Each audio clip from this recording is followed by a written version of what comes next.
Que Pasa. As promised, we are back with Lucas Da Silva. For our loyal listeners throughout the World Wide Web on RadioLatinoTV.com. Me llamo Daniel Jehl with News and Views. Here today with Tim Zink and our technician Raul. We have a special guest, and let me tell you, we're talking a really special guest. Lucas Da Silva was on the Que Pasa show about a month ago, roughly about a month ago. And we, Mexicana News also did a story about this. And as I already said earlier, this is about the Walk Across America for the Dream Act. And before we go any further, let's welcome Lucas. Lucas from Orlando, Florida. How are you doing? Hey Daniel, I'm doing great. How are you? Well, we're doing great here, but I wish we had your weather. It's a little chilly down here in Orlando right now. Hey, I want to tell you, Lucas, today, seriously, we have both rain and snow the same day, both. Oh wow. You don't have snow down there, do you? No snow. Well, that helps your training, your preparation for this. Oh yeah, definitely. It's just a lot of it is preparing, mentally, physically, and spiritually. And there's been, I've been walking, 30 minutes to an hour every day, and to get myself physically ready for 15 miles a day. And mentally, just staying on top of, the topics, staying on top of immigration news and knowing what's going on around the country right now. Lucas, I'm going to interrupt you because I'm actually going to ask you to repeat that again, but I first want to tell everyone, because not everyone knows. We've got some new listeners, who were not on before and so on and so on. The walk we're talking about is on March the 9th. Does it begin on March the 9th, Lucas? It's March 10th, actually. March 10th. Okay, that would be a Sunday. March 10th is Sunday. And it begins at the San Francisco Golden Gate Bridge and goes to the USA, Estados Unidos Capitol in Washington, D.C. It is for the DREAM Act. 3,000 miles. We're going to be walking through 285 communities in 13 different states to talk about the DREAM Act, to connect with people in these local communities about immigration and creating dialogue around these issues, and what can we do to come together and talk about how we can humanely reform immigration, and that starts with the DREAM Act. Lucas, could you do that in Espanol? Sí, entonces la caminata, estamos pasando por 285 comunidades diferentes en 3 estados para que podamos crear un diálogo con las comunidades locales sobre inmigración, sobre una reforma inmigratoria, y eso empieza con el DREAM Act. There are 2.1 million dreamers in Estados Unidos, according to the Migrant Institute in Washington, D.C. This is a big cause. We're not talking something that would benefit just like 1 or 2 people. This is huge. And it's well overdue. Fernando Zapari, our publisher here at Omecano, calls it a no-brainer, and really it is a no-brainer. And yet you're having to walk 3,000 miles to help get this done. I guess my question, how do you prepare to do that?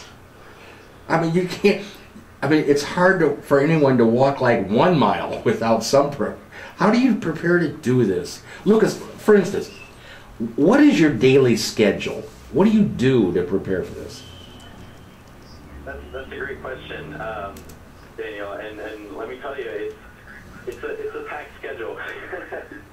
I mean, there's a lot of preparation that needs to be done, and that has been done over the past 6 months in with our committees and getting this whole thing together logistically and all that, and there's also preparing ourselves, the walkers, mentally and physically and spiritually, for a commitment to sacrifice 8 months, to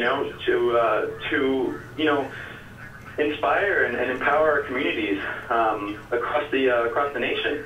And so, I usually wake up in the morning and I take a walk around the neighborhood, 30 minutes to an hour, and just to start preparing my body for a 15-mile-a-day, over 8 months trek. And and then there's all the preparation that you need to do mentally as well. And usually, I'm always keeping up on what's going on and what what we're gonna talk about and how we're gonna approach these local communities in these rural towns and everywhere around the nation. And so it's a packed schedule. I get up in the morning at 9 o'clock in the morning and I'm out and walking around the neighborhood for about 30 minutes to an hour. I come back, I eat breakfast, take a shower, and I'm on the computer working on things, and you're just reading and keeping up with my library. There's a lot of things that we need to do, and Sundays, going to church and connecting spiritually and asking for blessing and making sure that I'm also protected under God's wing, and so it's a heavy schedule, I'm always busy, I'm always running around, but I'm excited. I'm very excited for this, and I'm also really nervous.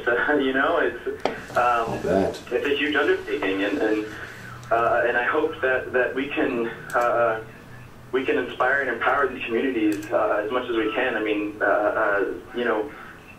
it's just it's quite a journey, from start to finish, and it's going to be an amazing journey, meeting the most amazing people in these communities. I mean, I'm so excited to be in Indiana and meet everybody, all our listeners that are out there. I mean, meeting you, Daniel. I mean, this is coming up. We want you guys to come out. We want you guys to listen. We want you guys to speak up and start creating this dialogue with us on these issues, and let's do it, Gosh, Lucas, there's so many questions I have just on what you just said.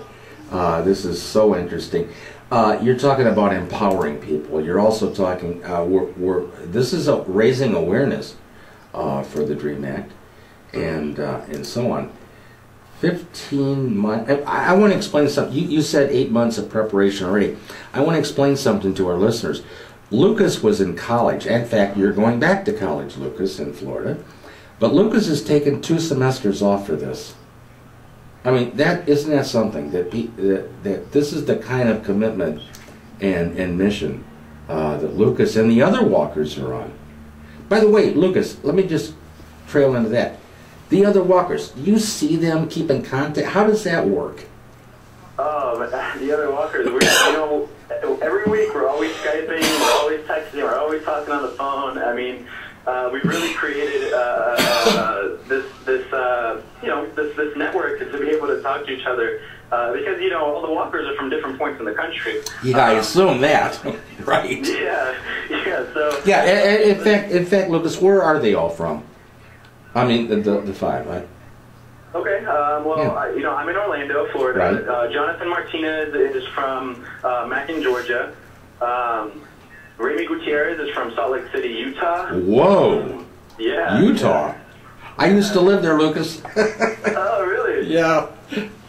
I heard it's nice in Utah. I heard it's nice. Well, I'm impressed. And the other 2? Nico Gonzalez from Chicago, Illinois. From Chicago. Well, guess what? That's another place that many of us here in the Midwest have been to. Chicago and the Windy City. Oh, yes. All right, Lucas. I don't even know where to go on. There's so many questions I'd love to ask you. I want you, though, please, in Espanol, say something about the purpose of the walk, and you talked about empowerment. So, can you please do a little repeat of that in Espanol? The purpose of the walk. Yes, Lucas.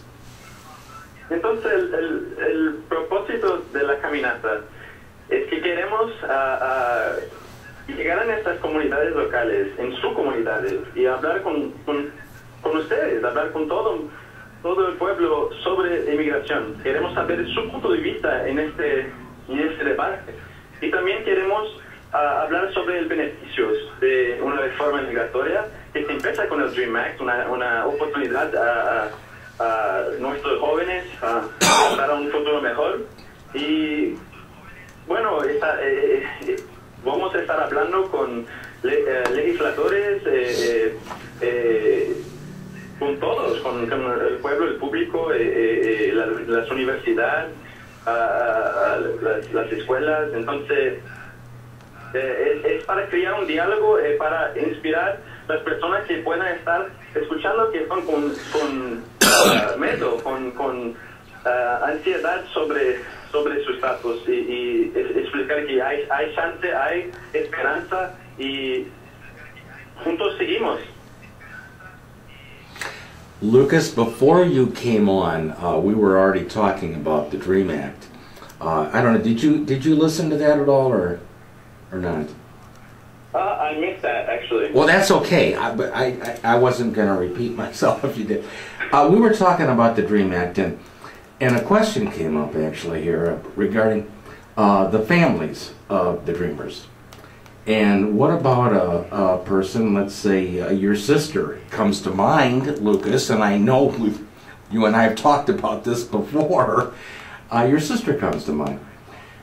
Now, your sister was born in the USA, Estados Unidos, and you came here when you were 11 months old or 12 months old as a baby. You were cradled with your mom, and so on. Your sister has a driver's license, and is basically a citizen, right? Oh yeah. Because she was born here. Yeah. Okay, and so she can vote.